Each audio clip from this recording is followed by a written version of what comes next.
जय शिवराय. माननीय विरोधी पक्ष नेता राहुल गांधी यांनी बाण एकदम बरोबर जागेत मारलाय. परंतु तो बाण ज्या निवडणूक आयोगाला मारलाय त्याचे उत्तर निवडणूक आयोगाने द्यायला पाहिजे. चोरी ही निवडणूक आयोगाने केली, लोकशाही धोक्यात घातली, पण रग महाराष्ट्राच्या मुख्यमंत्र्यांना लागती. माझं म्हणणं आहे महाराष्ट्राच्या मुख्यमंत्र्यांना, मुख्यमंत्री साहेब तुम्ही एक संविधानिक पदावर बसलेले आहात, तुमचं काम महाराष्ट्र राज्य सांभाळणे.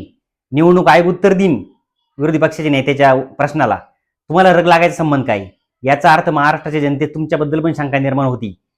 प्रश्न विचारलाय कोणी, प्रश्न विचारलाय कोणाला आणि उत्तर तुम्ही देताय. तुम्ही प्रवक्ते आहात का निवडणूक आयोगाची? तुम्ही महाराष्ट्र राज्याचे मुख्यमंत्री आहात, निवडणूक आयोगाचे प्रवक्ते नाही.